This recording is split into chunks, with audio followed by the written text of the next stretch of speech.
చెట్టును మనం రక్షిస్తే అది మనల్ని రక్షిస్తుంది. అయితే ప్రస్తుత రోజుల్లో సంపాదనపై ఆశతో అడవుల్లో చెట్లు నరికేస్తున్న తరుణంలో ఓ సామాన్యుడు మంటల్లో కాలిపోతున్న చెట్టును రక్షించాడు. మనుషుల్లో మానవత్వం నశించలేదని మరోసారి రుజువు చేశాడు. నల్గొండ జిల్లాలో చోటు చేసుకున్న ఈ ఘటనకు సంబంధించిన మరింత సమాచారాన్ని మా ప్రతినిధి రామకృష్ణ అందిస్తారు.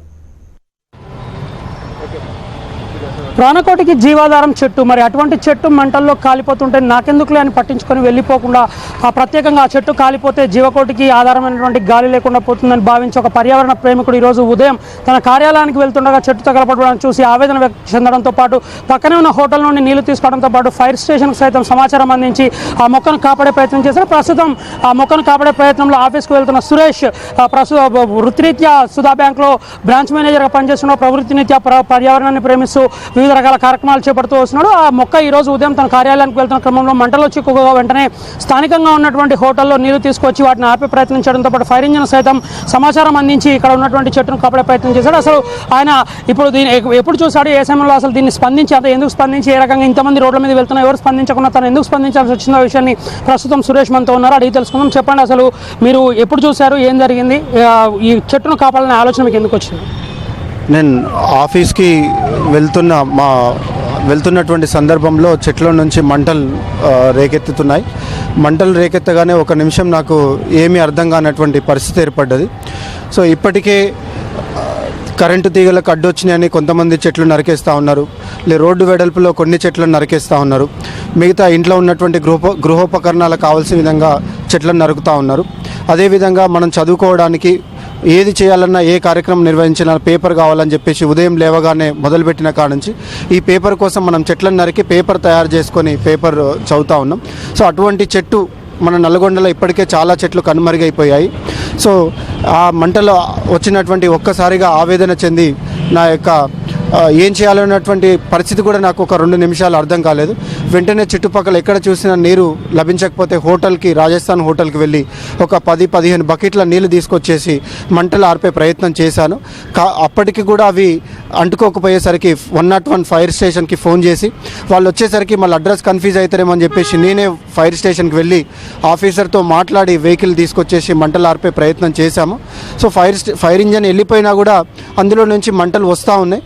అప్పటికి కూడా నా మనసు అనేది కుదుట పడలేదు. ఇమీడియట్లీగా జాయింట్ కలెక్టర్ గారికి ఫోన్ చేసి, ఎందుకంటే ప్రస్తుతం తను మున్సిపల్ కమిషనర్ ఇన్ఛార్జిగా ఉన్నారు కాబట్టి జాయింట్ కలెక్టర్ గారికి కాల్ చేసి వివరంగా ఎక్స్ప్లెయిన్ చేయడం జరిగింది. తను వెంటనే నా యొక్క ఫోన్ కాల్కు స్పందించి మున్సిపాలిటీ వాళ్లకు సమాచారాన్ని అందిస్తానని చెప్పేసి చెప్పడం జరిగింది. వెంటనే ఒక మున్సిపల్ ఎంప్లాయీ వచ్చి ఒక 2 బకెట్ల నీళ్లు పోసి వెళ్ళిపోయాడు, కానీ అది కంప్లీట్గా ఇంకా పొగ అనేది ఆరలేదు. సో ఇప్పటికీ నా యొక్క మనసు అనేది ఇంకా కలత చెంది దాంట్లో నుంచి నేను కోరుకునేటువంటి పరిస్థితి ఏర్పడ్డది. చేయాలంటే కనీసం 1000 మొక్కలు పెట్టినా కూడా ఈ చెట్టును మనం రిప్లేస్ చేయలేం.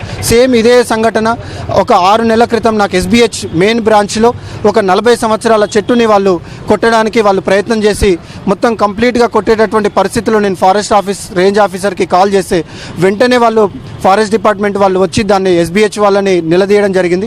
అప్పుడు వాళ్ళు మేము 50 మొక్కలను పెడతాము ఈ చెట్టు కొట్టేసినందుకు అని చెప్పేసి వాళ్ళు ఇది చేయడం జరిగింది.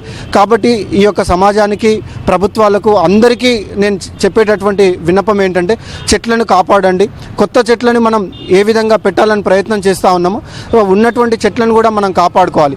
అసలు దీనికి కారణం ఏంటి, అసలు ఈ చెట్టు తగలబడడానికి మెయిన్ కారణం ఏంటంటే ఇక్కడ ప్రతి వాళ్ళు చెత్త తీసుకొచ్చేసి రోడ్డు మీద పోయడం. సో మున్సిపాలిటీ వాళ్ళు కొన్ని సందర్భాలలో ఎత్తలేకనా దేని విషయమో తెలియదు, కానీ ఆల్రెడీ దానికి నిప్పు పెట్టడం వల్ల అలా చెట్లు తగలబడతా ఉన్నాయి. ఆల్రెడీ నేను చాలా సందర్భాలలో NG కాలేజీలో కూడా రీసెంట్గా చెత్త ప్రతి 2వ శనివారం మేము చెత్తని స్వచ్ఛ భారత్ కార్యక్రమం చేసినప్పుడు అందరూ అక్కడ చెత్తను తగలబెడదామని చెప్పి చెప్తా ఉంటారు. దానికి నేను పూర్తిగా వ్యతిరేకం. ఆల్రెడీ భారత ప్రభుత్వం ఒక నిబంధన తీసింది, ఎక్కడ కూడా రోడ్ల మీద చెత్తని తగలబెట్టకూడదని చెప్పేసి.